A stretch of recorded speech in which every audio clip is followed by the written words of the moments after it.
Hey y'all. Some of you know that I play in the kitchen once in a while. I've always done it because I like to eat. But what we're going to do is prep up some of these pumpkins that we've got. Um, they were closing them out $1 a piece, I think, at Walmart. And they actually got some smaller ones for 25 cents a piece. So it's another way of storing a little more food. What I'm doing is cubing them up. And we're going to freeze them for right now. You can roast them, kind of like the sweet potato, and use them as a meat substitute if you had to in meals, or puree it up for what I like to have is pumpkin pie or pumpkin soup, and then the pumpkin pie cheesecake. There's a recipe for that, so I'll have to get some recipes posted. But this is what happens here through the season. We try and put a little more away. So I'll run you through cutting, peeling, and all that. Um, Obviously, I've already got this one cored, the stem and the bottom out of it. So I just got to clean the seeds out, and we'll save them. If you plant your own, I'm not too much concerned with these because they're probably hybrids or loaded with something because they came from a grower. But you do your own, you save them seeds and plant them, and that's with anything. In fact,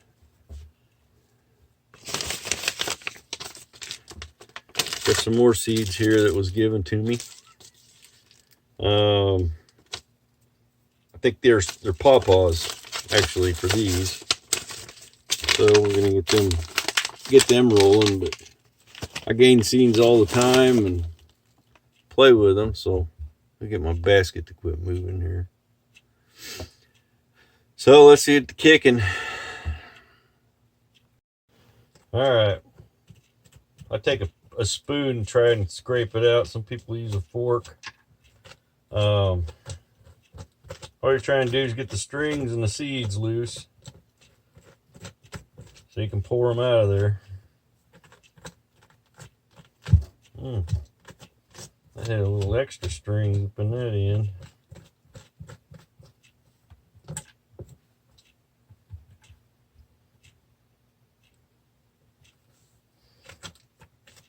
Anyway, this is how you gotta do almost all the squashes.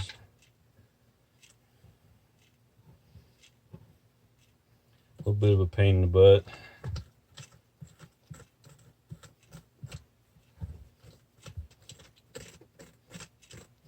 Actually studying on this video, I'd come across Jill Winger actually sticks the whole thing in the oven, roasted, stem and all. So it makes cutting them up real easy. The seeds come out because it's pretty much cooked. But you do that for when you're going to do purees for pumpkin pie, soups, and smoothies. Let's see if I can get this poured out of here without too much mess.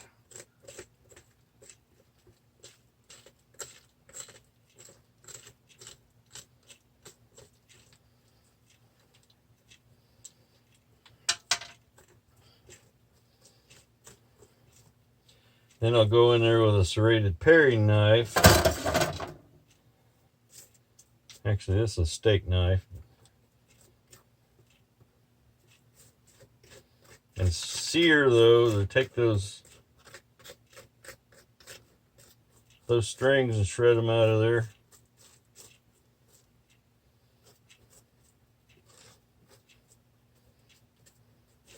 So the gook can come off. So there it is, a little cleaner. Still gotta get some string out of there, but pretty much it. Then we'll go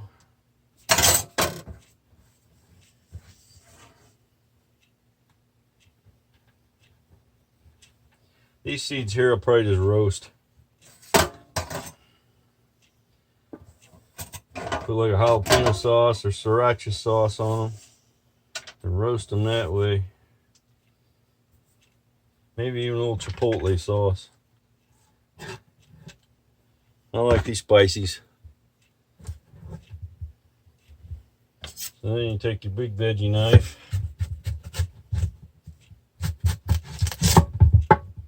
I'm just going to cut it down. Oop, another seed. Flip her over, she's a little more stable. Just start cutting wedges out of it. Makes it easier for taking the skin off.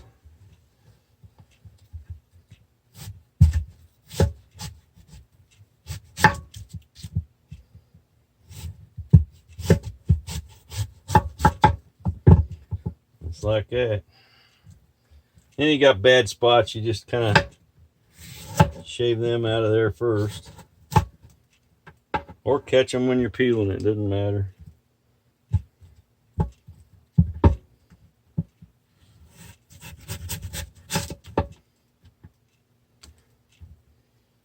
But that's it in a nutshell.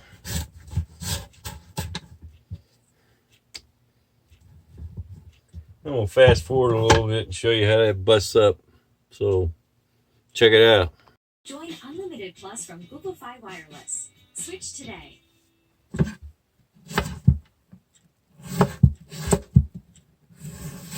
Has pumpkin sugar, and they were making all sorts of foods with these pumpkins, from pumpkin soups and stews to pumpkin pudding, pumpkin ale, and pumpkin porridge being as much in esteem with New England saints as jelly rolls with Old England sinners. There was even a recipe from 1770, albeit from Virginia, to make pumpkin chips, called the thinly shaved pieces of pumpkin mixed with orange peel that were then boiled in a syrup of orange juice and sugar. It actually sounds really good, and maybe it'll be something that I need to try for Thanksgiving. It was also around this time that pumpkin pie became associated with the early Thanksgivings. In 1779, Congress declared that it be recommended to the several states to appoint Thursday, the 9th day of December next, to be a day of public and solemn thanksgiving to Almighty God for his mercies. And to celebrate that Thanksgiving, the 18-year-old Juliana Smith of Connecticut enjoyed and wrote a history of the first English settlers of Massachusetts.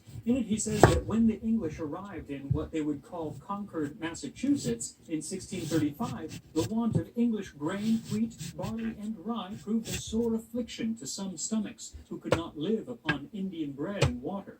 Instead of apples and pears, they had pumpkins and squashes of divers kinds. That is, many new varieties of pumpkin and squash. And exactly what they're talking about is unclear because, as I said, at this time, many people used the term pumpkin or pumpkin to mean all sorts of different squashes and even melons. And so you get terrible definitions like this one from 1629, which says that a pumpkin is a fruit which is very great, sometimes of the bigness of a man's body, and oftentimes less, in some ribbed or bunched piece, which she wrote to her dear cousin, which she says that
Okay, as you can see, I got 3 pumpkins and 3 big bowls full. We're gonna put them in the Ziploc bags, get them frozen, and then we can adjust them to quart bags, puree them up and can them, or make recipes with them. You know, like pumpkin bread, make that up and freeze it. Anyway, we're just gonna put still quite a bit into these bags, gallons, flash freeze them, and then I can break them up later. So, let's see. My 1 cup scoop. I don't know if this will probably take forever. Works good for flour and stuff. Peppers.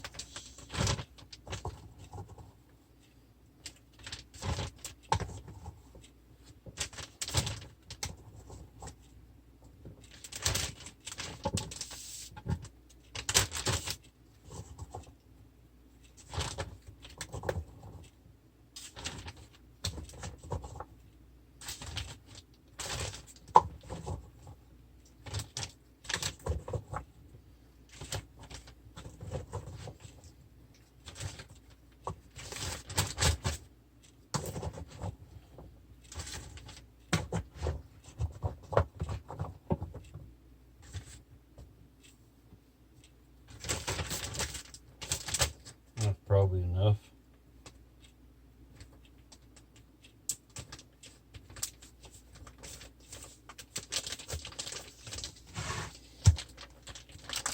And I try and squeeze all the air I can get him out of them.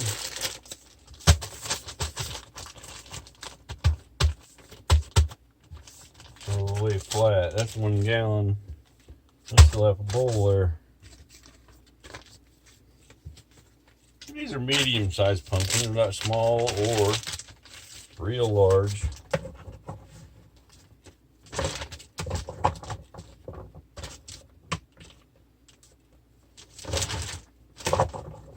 So it's a little work. What ain't on a homestead?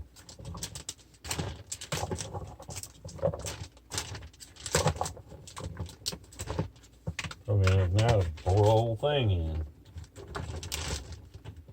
Yep. 1 bowl down, so that's about a half a bag. So what I'm going to do, disperse the weight a little better.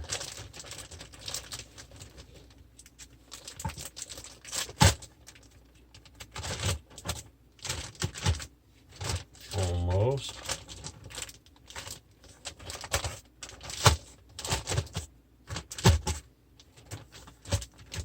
Looks about the same to me.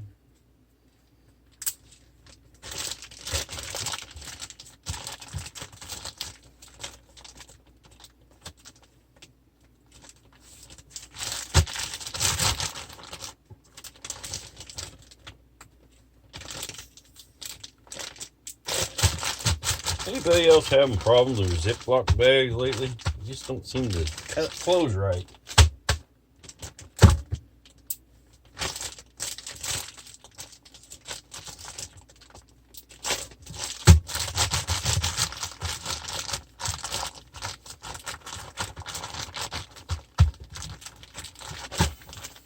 There. 2 bags, 1 bowl. That ought to work pretty good. So I'll get these bagged up, show you what we got.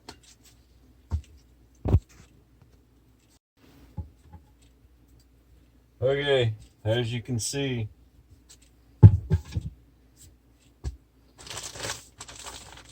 one pumpkin, medium size. This is actually 3 pumpkins. 6-gallon bags. So basically 2 bags to 1 pumpkin. And didn't cost me a little time maybe. Like I said, these were $1 a piece. I think they were getting. And I think what happened was the night before it got down below freezing, so they had to get rid of them. If I'd have waited, I probably could have just walked out with all of them for nothing. But it's a waiting game, and I ain't got time to sit around and wait. But there you go. There's the pumpkins. Like I said, I'll probably hold back a couple of these. I'll roast them, and then we can freeze them that way. What happens when they freeze, they get a little mushy, but they'll be easier to break down into a puree for a pie or, like I said, pumpkin soup. That's a good one there. Anyway, we'll move on to the next project, and till next time, go live that life done free. Thanks.